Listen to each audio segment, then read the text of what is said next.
رات کی ہلاکت کے مقدمے میں دفعہ 302 ڈیفنس کار حادثہ 6 لوگوں کی موت ہونا اور اس کے بعد مدعی مقدمہ ہیں کہ مختلف بیانات آنا اور اس کے بعد جو ملزم ہیں ان کے بارے میں غلط تاثرات سوشل میڈیا پہ اپلوڈ کرنا۔ آپ دیکھیں کہ ایک واقعہ ہوا، ایک روڈ ایکسیڈنٹ ہوا جس کو روڈ ایکسیڈنٹ کا نام دیا جا رہا ہے، اصل میں ڈیفنس کار حادثہ ایک قتل ہے اور اس قتل کا ذمہ دار میں بھی ہوں، آپ بھی ہیں اور پورا پاکستان ہے، کیونکہ ہم جس کلچر میں رہ رہے ہیں اس میں عموماً ہم اپنے بچوں کو جو کہ نابالغ ہوتے ہیں، جن کی ایج 18 سال سے کم ہے، ان کو جو موٹر سائیکل والا ہے وہ موٹر سائیکل اپنی دے دیتا ہے، جو کار والا ہے وہ اپنی گاڑیاں دیتا ہے، اور جو بیچارہ رکشے والا ہے وہ اپنا رکشہ دے دیتا ہے، اور جو سائیکل والا ہے وہ اپنی سائیکل دے دیتا ہے۔ اور وہ نابالغ بچے جب روڈ پہ نکلتے ہیں جو نا سمجھ ہیں، جن کو سمجھ ہی نہیں ہے، جن کو وہ جو میچور ہی نہیں ہے دماغی طور پہ، جو بچپن میں ہیں ابھی، وہ روڈ پہ جاتے ہوئے مختلف قسم کی چالاکیاں شیطانیاں کرتے ہیں، جس کی وجہ سے روڈ ایکسیڈنٹ جو ہے اٹیمپٹ ہوتے ہیں۔ دوستو، ڈیفنس کار حادثے میں جن لوگوں کی جان گئی ان کے ورثاء کے ساتھ، ان کے لواحقین کے ساتھ بہت برا ہوا۔ اللہ تعالیٰ ان کو صبر جمیل عطا فرمائے۔ میرا ویڈیو بنانے کا مقصد صرف اور صرف یہ ہے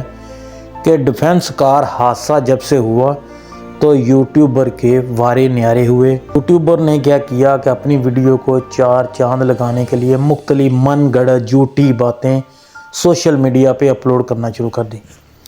اصل میں ڈیفنس کار حادثہ ایک معصوم بچہ جو کہ نابالغ ہے، جس کی عمر 18 سال سے بھی کم ہے، وہ روڈ پہ گاڑی لے کے نکلتا ہے اپنے 3 دوستوں کے ساتھ، اور جہاں تک میرا آئیڈیا ہے وہ تقریباً چاروں ہی نابالغ ہیں اور کم عمر ہیں۔ تو وہ چاروں لڑکے آپس میں مستیاں شیطانیاں کرتے ہیں۔ اکثر لڑکے جو ہیں وہ ریس لگاتے ہیں، گاڑیاں بھگاتے ہیں۔ تو جو میچور بندہ ہے وہ گاڑی نہیں بھگائے گا۔ آپ ابھی یہ 1 to 5 کی مثال لگائیں گے تو 1 to 5 ہونڈا جو ہے وہ اگر کسی بچے کے ہاتھ میں دیا جائے تو وہ اس کی ریس پوری دبا کے چلائے گا، لیکن جو میچور بندہ ہے وہ اپنے سکون سے چلائے گا۔ تو اسی طرح کار حادثہ یہ جو ڈیفنس میں پیش آیا، اس میں بھی لڑکوں نے سپیڈ دکھائی کار کی۔ دیکھیں یہاں پہ سپیڈ جو ہے وہ ڈیفنس کار حادثے میں میٹر کرتی ہے۔ وہ اس لیے اگر ان کی گاڑی آؤٹ آف سپیڈ نہ ہوتی، کہ سپیڈ کی جو لمٹ ہے وہ اگر 40-50 یا اس کے راؤنڈ باؤٹ میں ہوتی تو وہ گاڑی کو کنٹرول کر سکتے تھے، لیکن ان کی جو سپیڈ ہے وہ اتنی زیادہ تھی کہ وہ اپنی گاڑی کو کنٹرول نہیں کر پائے، جس کی وجہ سے ان کی گاڑی جو ہے وہ دوسرے لوگوں کے ساتھ ٹکرائی اور بیچارے موقع پر ہی دم توڑ گئے۔ یہاں پہ 2 باتیں ہیں، ان کو کیوں کچھ نہیں ہوا؟ کیونکہ ان کی گاڑی امپورٹڈ تھی، جاپانی تھی، اس میں ایئر بیگ لگے ہوتے ہیں، جو ایئر بیگ کھلے اور یہ چاروں لوگ جو ہیں وہ محفوظ رہے، ان کو کوئی جانی نقصان نہیں ہوا۔ ہلکی پھلکی چوٹیں آئی ہیں، وہ بھی موقع کے ساتھ کلیئر ہو گئی، لیکن جو چوٹ آئی ہے، جن کی گاڑی جو ہے وہ کوئی پرانا ماڈل تھی جس میں ایئر بیگ وغیرہ نہیں تھے، سیفٹی کا کوئی اس میں سامان نہیں تھا کہ جس سے سیفٹی ہو، ان کی پرانی گاڑی تھی، جس کی وجہ سے وہ جیسے ہی ٹکرائی اس کے بعد 60 فٹ یا 50 فٹ یا 20 فٹ مختلف باتیں ہیں، ہاں بھی وہ جا کے گرتی ہے تو وہ موقع پر ہی سب لوگ دم توڑ جاتے ہیں۔ دوستو، ڈیفنس کار حادثے میں دونوں پارٹیاں جو ملزم ہیں اور جو مدعی ہیں دونوں کے بارے میں ڈسکس کروں گا۔ سب سے پہلے ملزم جو ہے اس کے بارے میں ڈسکس کرتے ہیں۔ ملزم جو ہے اس کی پہلی غلطی، وہ جس معاشرے میں رہتا ہے وہاں پہ بچوں کو گاڑیاں دی جاتی ہیں، لہٰذا اسی طرح اس کے بھی بچے نے گاڑی باہر نکالی، تو اس میں غلطی والد کی ہے، دوسرے والدین کی بھی ہے، جو اپنے بچوں کو، کم عمر بچوں کو گاڑیاں دیتے ہیں۔ نمبر 2 پہ یہاں پہ جب بچے سے روڈ ایکسیڈنٹ ہوتا ہے تو اس کا حق بنتا تھا بچے کے والد کا، لواحقین کے پاس جاتا، ان سے تعزیت کرتا، ان کے پاؤں جاتا، وہ بھائی 6 بندوں کی کا قتل کیا ہے، جانے انجانے میں آپ سے مرڈر ہوا ہے، آپ اس کو روڈ ایکسیڈنٹ کا نام دے رہے ہیں، آپ نے 6 بندوں کا قتل کیا ہے، کیونکہ آپ نے ایک کم عمر بچے کو گاڑی دی ہے، اور جو ناسمجھ بچہ ہے اس نے اتنی سپیڈ میں گاڑی ٹکرائی ہے اس کی کہ گاڑی الٹی ہے اور 6 کے 6 بندے موقع پہ دم توڑ گئے۔ اگر اس کی سپیڈ کم ہوتی اتنا نقصان نہیں ہوتا جتنا اب ہوا ہے۔ مبشر لقمان کو حالیہ انٹرویو میں بچے کے والد نے بڑے ہنستے مسکراتے ہوئے یہ بیان دیا ہے کہ میرے بچے سے ایکسیڈنٹ ہوا ہے، روڈ ایکسیڈنٹ۔ آپ اس کو روڈ ایکسیڈنٹ کا نام دے رہے ہیں، میں اس کو قتل کہوں گا، کیونکہ آپ نے 6 بندوں کو قتل کیا ہے، جانے میں یا انجانے میں، جیسے بھی آپ کے بیٹے سے قتل ہوئے ہیں۔ تو 6 بندوں کو مارنے کے بعد آپ نے اتنی ہمت نہیں کی کہ آپ ان کے پاس جاتے، ان سے تعزیت کرتے۔ نمبر 2، آپ لوگوں نے اپنا اثر و رسوخ دکھایا۔ دیکھیے آپ کرائے میں رہتے ہیں، کرائے پہ رہتے ہیں، عسکری 11 میں رہتے ہیں، فلیٹ میں رہتے ہیں، تو عسکری 11 میں فلیٹ میں کوئی عام بندہ نہیں رہ سکتا، یا کوئی عام بندہ غریب بندہ جو بیچارہ دہاڑی دار ہے وہ عسکری 11 میں نہ تو گھر لے سکتا ہے، نہ کوئی امپورٹڈ جاپانی گاڑیاں رکھ سکتا ہے۔ آپ کے پاس کچھ نہ کچھ تو پیسہ ہے، کوئی اثر و رسوخ رکھتے ہیں۔ آپ نے بجائے اس کے کہ اس صاحقین کے ساتھ تعزیت کرتے، ان کے پاؤں پکڑتے، آپ نے ان کے 6 بندے مارے ہیں، آپ ان سے تعزیت کرتے، آپ ان کے پاؤں پڑتے، آپ ان کے پاؤں میں گر جاتے۔ آپ نے اپنا اثر و رسوخ دکھانا شروع کیا، جس کی وجہ سے ان کو غصہ آتا ہے۔ میرا ایک اپنی ذاتی رائے ہے، ہو سکتا ہے میں اس میں غلط ہوں، یا ہو سکتا ہے جو اصل حقیقت ہے وہ کچھ اور ہو، لیکن میرے مطابق انہوں نے اپنا اثر و رسوخ دکھایا، جس کی وجہ سے لواحقین جو اس بچے اس واقعے کا مدعی ہے اس کو غصہ آتا ہے، اور وہ بھی پھر جو ہے وہ جھوٹے اپنے جو الزامات ہیں وہ ملزم پارٹی پہ عائد کرنا شروع ہو جاتا ہے، دھمکیاں لگانا، یہ سب کچھ، یا ہو سکتا ہے انہوں نے دھمکیاں بھی لگائی ہوں، اثر و رسوخ اپنا دکھانے کی کوشش کی ہو۔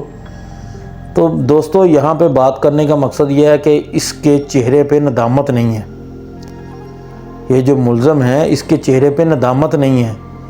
اس نے مبشر لقمان کو جو انٹرویو دیا، اس سے پہلے بھی اس کے 1-2 انٹرویو ہیں، ان سب انٹرویوز میں اس کا چہرے پہ مسکراہٹ ہے، چاہے وہ کسی لحاظ سے بھی ہنستا ہے۔ اگر اس ملزم کے چہرے پہ ندامت نہیں ہے، مسکراہٹ ہے، تو اس کا وجہ ایک یہ بھی، آپ یہ بھی تصور کر سکتے ہیں، آپ یہ بھی سوچ سکتے ہیں کہ اس کو کہیں نہ کہیں اپنے بیٹے کی رہائی نظر آ رہی ہے۔ اگر اس کو اپنے بیٹے کی موت یا اپنی موت نظر آ رہی ہو تو اس کے چہرے پہ یہ مسکراہٹ نہ ہو، اس کو پریشانی ہو۔ اس نے 6 بندوں کا قتل کیا ہے اور اوپر سے یہ ہنستے مسکراتے اپنے انٹرویو دے رہا ہے۔ اس کو اس کا مطلب ہے اپنے بیٹے کی موت کا کنفرم نہیں ہے، اپنے بیٹے کی جو جرم ہے اس کی سزا کا پہلے سے معلوم ہے۔ اس کے وکیل جو 10-12 وکیل لے کے یہ کچہری میں جاتا ہے تو اس کو پتہ ہے کہ میرے وکیل میرے بچے کو رہا کروا لیں گے۔ اسی وجہ سے ملزم جو مدعی پارٹی ہے وہ طرح طرح کے ان پہ الزامات لگا رہی ہے، یا حقیقت یہی ہے کہ وہ اس پہ طرح طرح کے جو الزامات ہیں وہ لگا رہے ہیں۔ تو یہاں پہ بات کرنے کا مقصد یہ ہے کہ بھائی جان، اللہ تعالیٰ جن کے مر گئے ہیں ان کو بھی صبر جمیل عطا فرمائے، اور جنہوں نے مارا ہے اللہ تعالیٰ، وہ بھی ایک معصوم بچہ ہے، وہ بھی نا سمجھ ہے، تو اس سے جانے انجانے میں جو غلطی ہوئی ہے اللہ تعالیٰ اس کو معاف فرمائے، اور اللہ کرے کہ موقع بنے کہ ان دونوں کی آپس میں صلح ہو جائے۔ دعا کریں کہ ان دونوں کی آپس میں صلح ہو، اور جو کم سن بچہ ہے، جو بیچارہ نابالغ ہے، جس کو سمجھ نہیں ہے،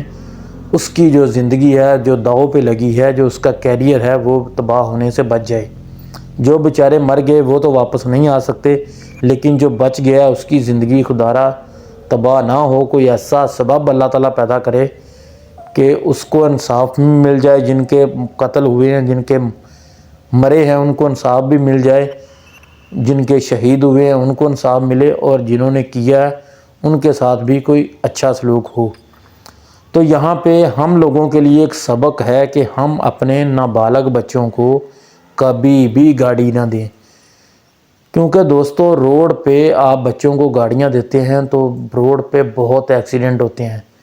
اور یقین مانیں جتنے ہم غریب لوگ ایکسیڈنٹ کرتے ہیں اتنے امیر نہیں کرتے۔ ہمارے غریب بچے، کسی کا رکشہ گاڑی میں لگ گیا، کسی کی ریڑھی گاڑی میں لگ گئی، کسی کا کچھ گاڑی میں، کسی کی موٹر سائیکل نے گاڑی کو ٹکر لگا دی، یعنی کہ پاکستان میں ہونے والے ایکسیڈنٹ جو روڈ ایکسیڈنٹ ان میں 90% جو ہے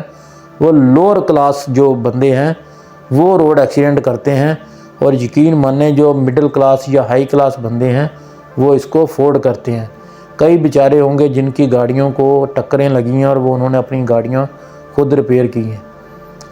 تو خدارہ غلطی ہے ہر انسان سے ہوتی ہے، اس بچے سے بھی غلطی ہوئی ہے۔ تو جن کے شہید ہوئے ہیں کہ لواحقین کو چاہیے، اس مدعی کو چاہیے کہ اس بچے پہ رحم کرے، اور ان کو بھی چاہیے کہ یہ مجرم بن کے پیش ہوں مدعی کے سامنے، نہ کہ اپنے 12 وکیل لے کے کورٹ میں حاضر ہوں اور اپنا اثر و رسوخ دکھائیں۔ یہ ملزم بن کے پیش ہوں مدعی کے سامنے، تو وہ بھی ان سے کوئی رعایت کرے۔ تو دوستو، اگر آپ کو میری ویڈیو یہ پسند آئی ہے تو ویڈیو کو لائک کریں، چینل میرے کو کریں سبسکرائب۔ میں آپ کے لیے اسی طرح کی انفارمیٹیو اور مزے کی ویڈیو لے کے حاضر ہوتا رہوں گا۔ نیکسٹ ویڈیو تک کے لیے دیجیے اجازت۔ اللہ حافظ۔